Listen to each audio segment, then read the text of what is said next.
Yo guys, what is up? Moxie here with another First Descendant video. And last night we got one of the craziest info dumps from the First Descendant that we've seen. They talked not only about Season 2, but also Season 3 and beyond. They were talking about Season 4 stuff. They brought up some of the things that the community has been asking for, such as the availability of weapons like bows and swords being added to the game, open world Colossus fights, raids, and more.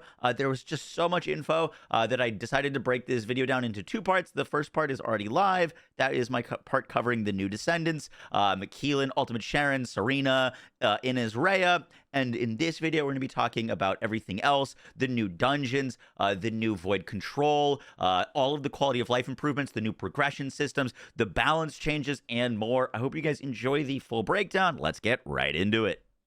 So next they showed off the new Abyssal Dungeons. So there was a bit of a misunderstanding, and they said that the dungeon rooms were going to be random, and the layout was going to be random. I took that as they were randomly making them, aka procedurally generated. This is not a procedurally generated dungeon. It is still going to be random tile set, but there's a bunch of different tile sets that it'll pick from and throw it together. So it's not true randomly procedurally generated, but it is going to have different layouts on your different runs.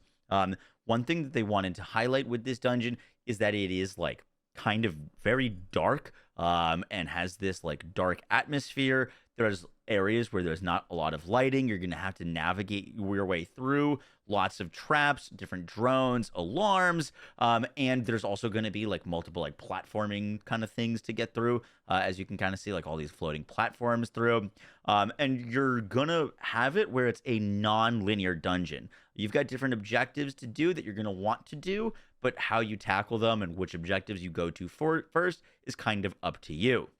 They also showed off the boss fight, which looks like you go through this kind of exploding ship, and slide animation to get to, and then you're fighting Dread Armor, and Dread Armor has multiple phases. The fight looks really cool, where Dread Armor is going to be changing between different attacks. There's definitely going to be different mechanics that you're going to be doing, and the arena is going to be changing as you're fighting him. It all looks really cool, and one of the things that they pointed out with this fight is, as you can see at the top, there's a timer. Now with Dread Armor, because this is an endgame activity, they want people to be able to complete this. You can do it on normal and hard mode difficulty, this content, but if you do it on hard mode, if you get the kill faster on Dread Armor, if you're more efficient in your run, you're actually going to get better rewards. Apparently there's 4 tiers of rewards that you can earn from this, and if you're able to do it as fast as possible, you're going to get the best rewards possible, which I think is really cool. It's a way to incentivize using powerful builds and good setups and teamwork without having it be absolutely mandatory. You're still going to get rewards even if you kill the boss, and with only 2 seconds remaining, you're still going to get rewards, just not as quite as good rewards. And also, if you are running out of time, there's going to be ways that you can go and interact with things in the dungeon to go add some more time to your clock. So if you're struggling, or doing more exploration or stuff like that, you're going to be able to increase your timer and make sure that you do get that kill. The next thing they mentioned is that they do plan on buffing, and reworking kind of a lot of the set components effects so that more of them are going to be used in different builds. They did kind of confirm this already on the interview that I posted some hours ago, but it was nice to hear them kind of reconfirm that that's what they're going to be doing for Season 2. Next, we got to see Fellow. Now, they confirmed that you're going to be farming Fellow from the new dungeon. You're going to be able to name Fellow. You can name it whatever you want, and you're going to be able to do a lot of customization on the pet. They did confirm that Fellow is just the start. They plan on adding cats, drones, and other types of pets, and Fellow's going to do a lot of things. They are planning on adding more types of companions. Fellow, for example, is non-combative. It's not going to be attacking enemies. What Fellow is going to do for you when it gets added into the game is going to be a basically big loot quality of life improvement. And you actually do level up Fellow, and you level it up through a system where you're going to have to feed it. They didn't kind of fully explain like what materials, what we're going to need to do in order to level it up to 30. They just said there's kind of like a system where you do level the dog. You're not going to be able to like put catalysts on it or like mod it, but its abilities do improve when it hits level 30 and each time it levels up. So you may be asking, what's its ability? So it has the just innate ability to auto pick up items for you and also auto dismantle, which is incredible. If there's a ton of loot on the ground and you don't want any of it, you just set the pet to whatever your loot filter are, and anything that the fellow or you would normally filter out, the pet will just dismantle and give you the materials for it. So the amount of time that you're going to have to spend in your inventory just deleting stuff is about to drastically decrease, which is amazing. But the other thing is that fellow via level, this is the only thing that's tied to a level, is you're going to get increased modules to drop. So the higher the level, the more module drop rate modifier you're going to get, and the larger like the radius of the like dog will work in. I wasn't sure if this is just for the module drop rate, or if it kind of seemed like the dog will go 60 meters to auto dismantle and auto pick up things. So this dog is going to be putting in work to get everything for you. That's kind of how I understood it. But as you level up the dog, it's going to become even more efficient. And this is just the start of the companion system. While the fellow is going to be non-combative, they're going to be adding support types and like combat types, and you're going to be able to customize them. And so like this is kind of the start of a system that's going to be growing a lot. Here we had a little bit of gameplay, and you can kind of see the dog. The Freyna goes and kills the enemies. The dog will go run up, basically grab the mods, grab any of the loot, dismantle anything that needs to be done, and get brought right back to you. It's just going to kind of like stay by your side while you're fighting things, but as soon as loot drops, it's going to go out and get it. It looks really cool. Next, they showed off the new boss fight that's dropping. It's a new kind of boss game mode called Void Abyss. These are going to be like, you know, it's Gravewalker back from like normal mode, but in Void Abyss, it's a bit of a different arena, and the boss is going to have different mechanics. And so this boss, they specifically showed off. One, you can kind of note, like, from watching the gameplay that, like, you know, these fights are definitely going to be taking a bit longer. Haley Sniper was like hardly doing anything to this thing. But these are the new hardest boss fights in the game. They said you're really going to need to bring good builds, good team play, good synergy to take them down. But the big thing that you kind of see here is the boss, when it frenzies, is going to enter a like big enrage mode.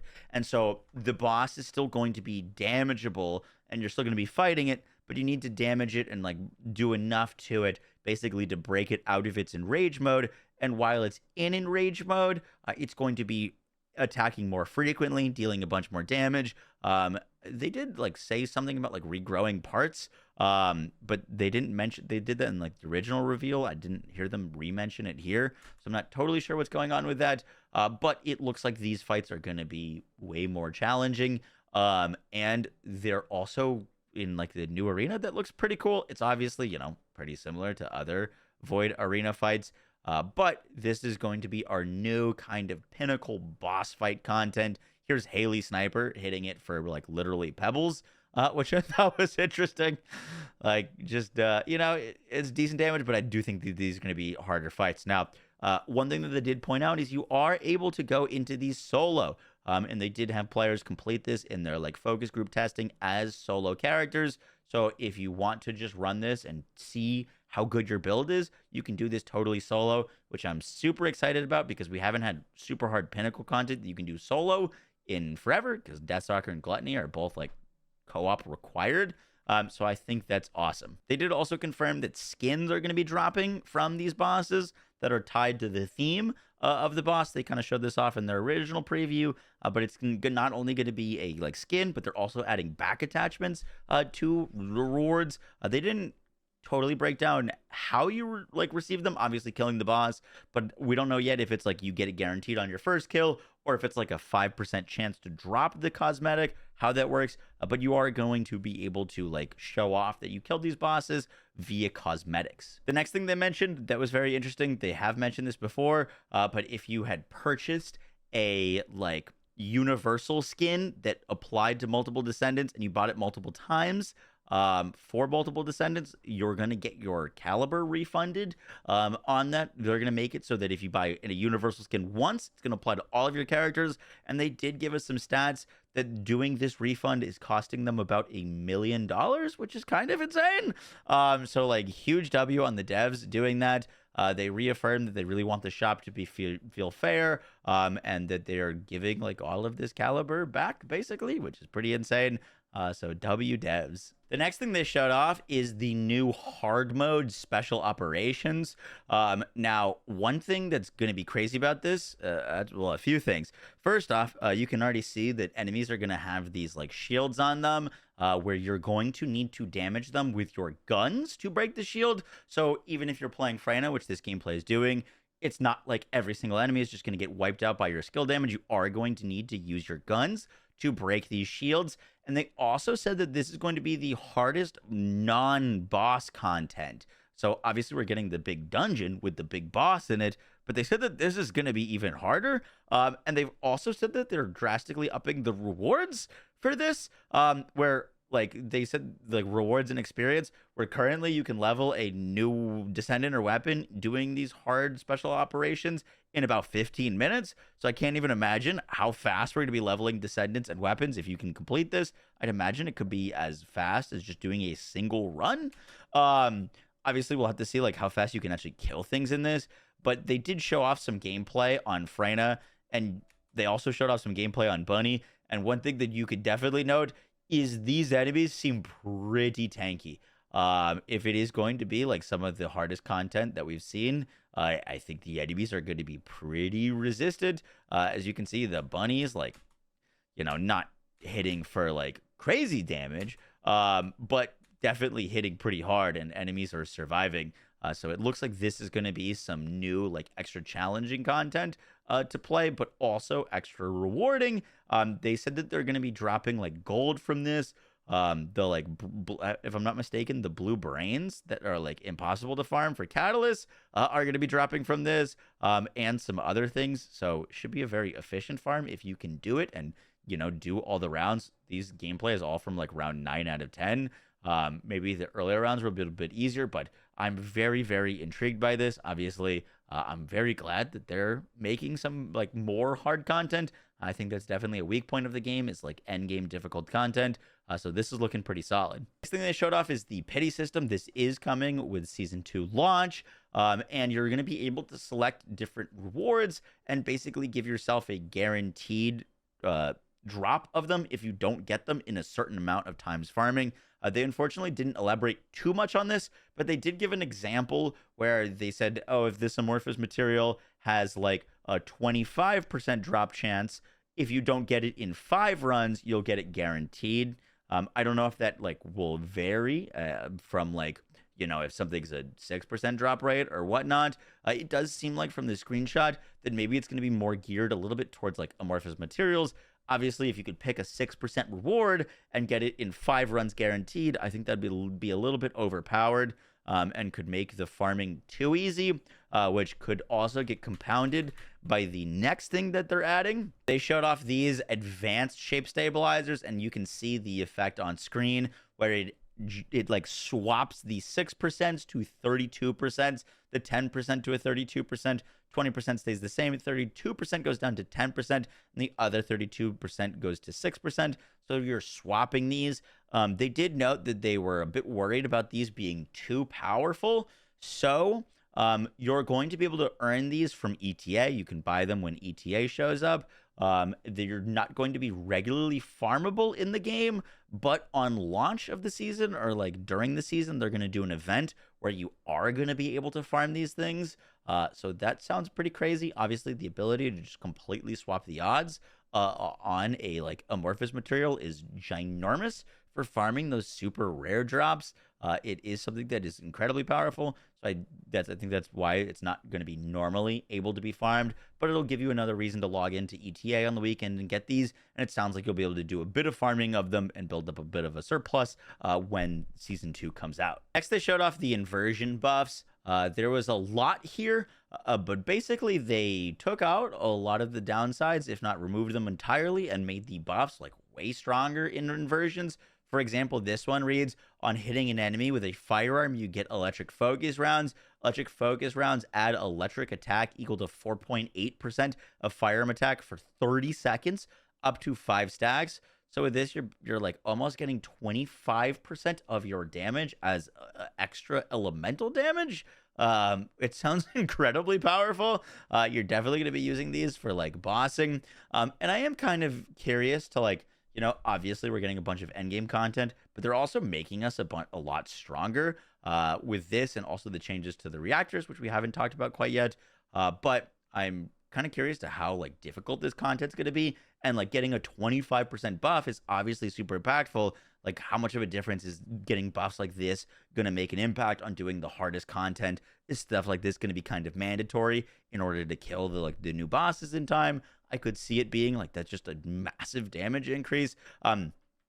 They showed off a lot of things here. For example, Arca Boost reads that on hitting 5 or more enemies with a skill, this now gives you 15% skill cooldown, skill speed and range modifier by 11%, which is very, very nice. This was some more damage buffs. We had this, when an enemy is nearby, you get heightened sensory cells. It lasts for 10 seconds, and you recover 20% of your HP, 8% of your MP, and you can get up to 4 stacks of this. Like, you know, there's so many more tools for survivability and stuff. They had new ones for both the Hammer and Anvil and Voltia, but inversion buffs are looking quite strong. Speaking of the Voltia, they also showed a bunch of gameplay of it, and it looks amazing. It apparently changed up to 6 enemies with damage.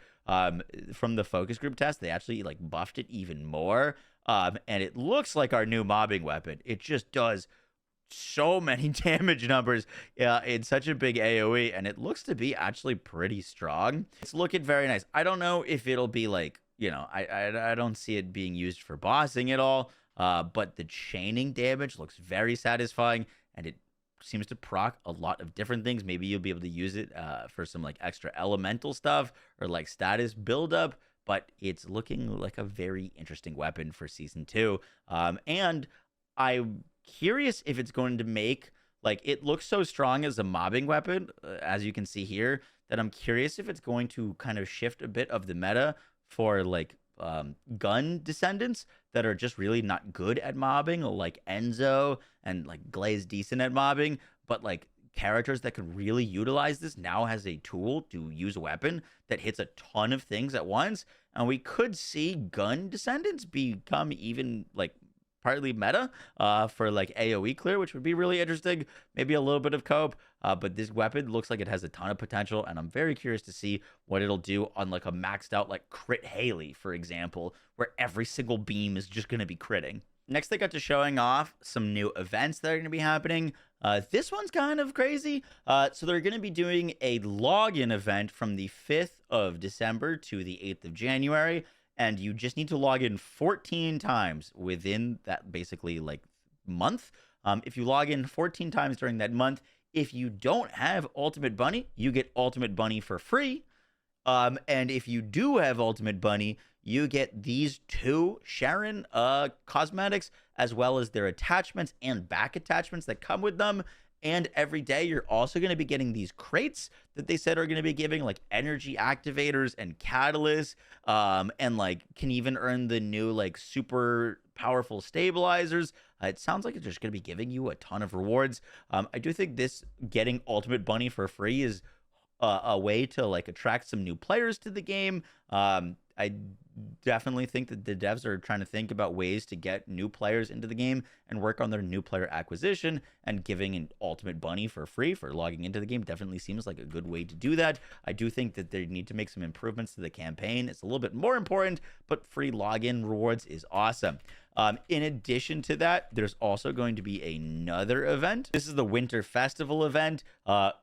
there is going to be like a login portion of that. There's going to be Twitch drops, but the big thing is there's going to be like missions to do. That's going to give you a bunch of different cosmetics, and like an event store to get things. They clearly show off that you're going to be able to get the like reindeer dog outfit with Santa riding it, which is definitely awesome. But we didn't get much more details on this event besides that it's going to have like missions for you to do to get some cosmetics.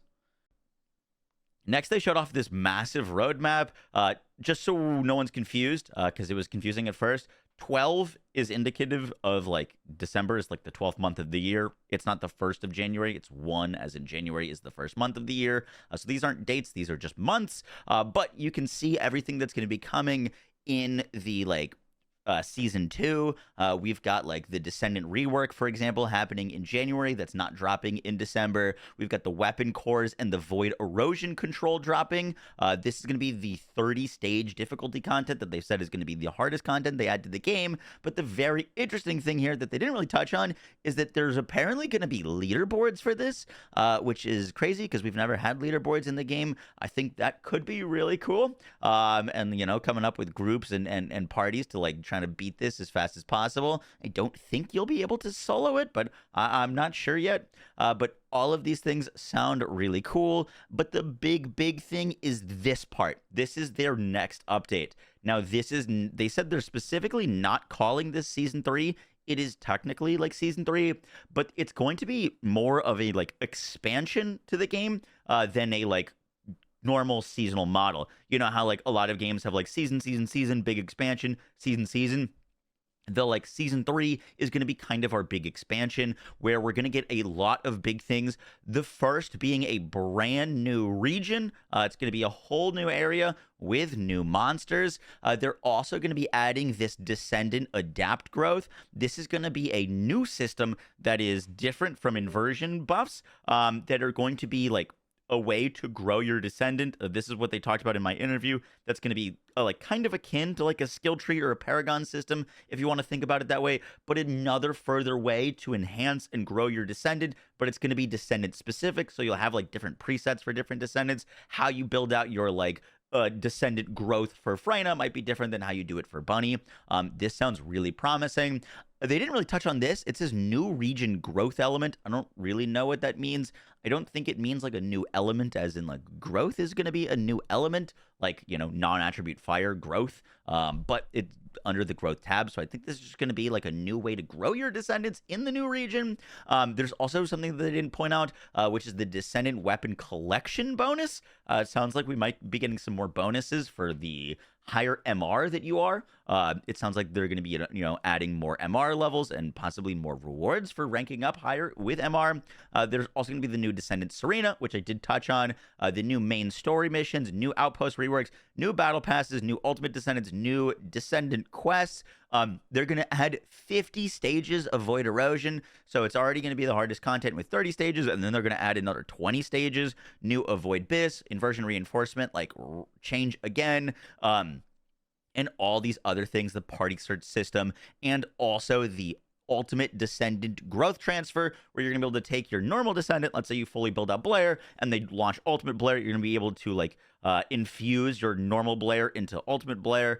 They haven't gone over the specifics for that plan yet, but it is going to be dropping in Season 3. So all of that information was literally just part 1 of the stream. The devs were like, we're going to take a 10-minute break and continue with part 2. And meanwhile, I'm sitting here with like an hour and a half of information on things I need to cover. And they're like, yeah, we're going to do part 2 now. And then they continued to talk for like 2.5 hours of new stuff. It was insane. But I'm going to cover all of the information in the Q&A to the best of my ability. It is a lot, but I'm going to try to break it down quickly. So they did confirm that they're going to be buffing research slot capacity from 5 to 7, and they're planning on doing more like improvements to researching in the future, but like short term is research slots up from 5 to 7.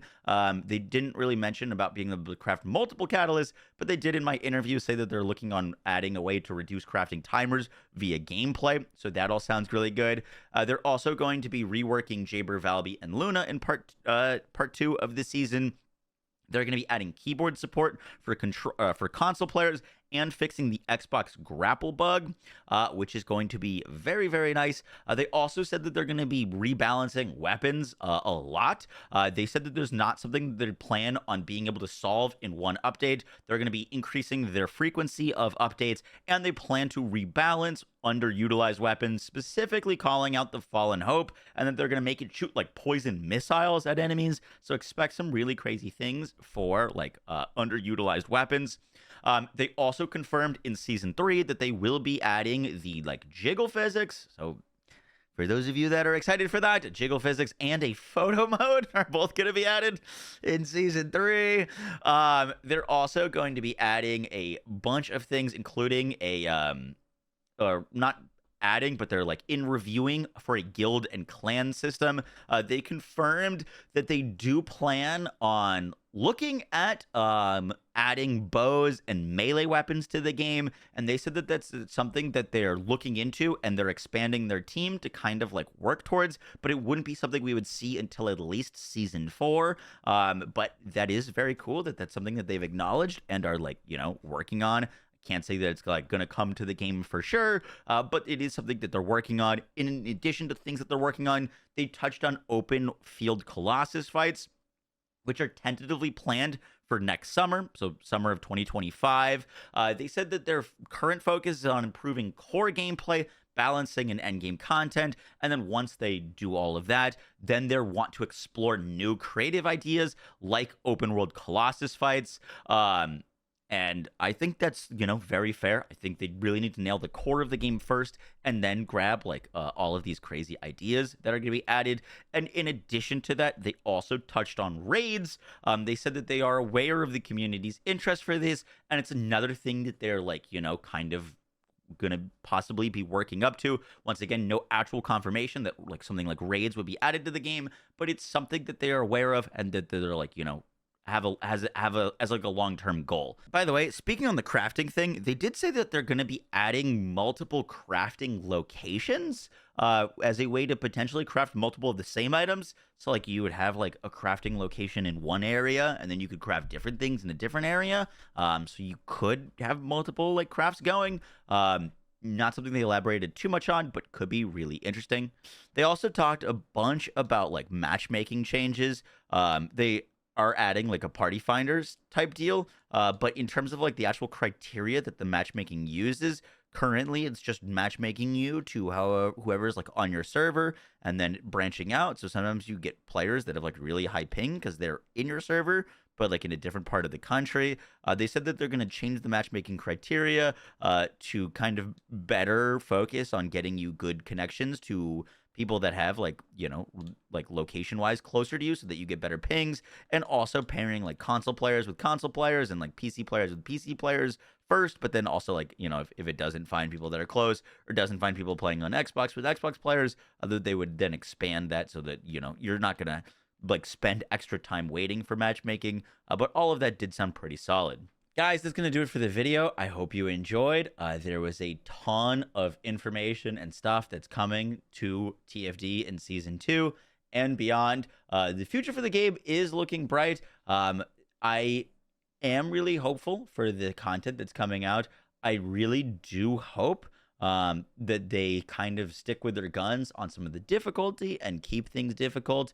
They have been working now with a focus group team, but a lot of the things that they were mentioning from the focus group team, obviously a lot of it sounded like really good feedback, but a lot of it also sounded like, hey, this is too difficult or this is challenging, such as like, hey, I'm getting lost in the dungeon, or hey, like I'm having difficulty with the traps, and so they made it easier to not get lost and easier to like dismantle all of the traps. And obviously for quality of life, that's great, but like it's okay if a dungeon you feel like you get lost in, or the traps are difficult, stuff like that. I really do want to see like genuinely challenging hard content in the game, and so I'm hoping that if the new content comes out and it is genuinely challenging, that they don't just cave immediately and like nerf all the things to make it easier, because that has been a general trend of the game in the past, of them kind of just like nerfing a bunch of things.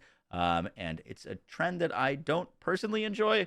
And I think they're going to be able to like keep the difficulties and activities more hard because they're one of the things that they're learning from and changing is there are going to be versions of normal and hard. We've got normal and hard versions of the special operations. We've got normal and hard mode of the like Abyssal Dungeons. And so hopefully there can be that distinction. But all in all, things are looking really great. I hope you guys enjoyed the video, and I will catch y'all in the next one. Take care, guys. Peace.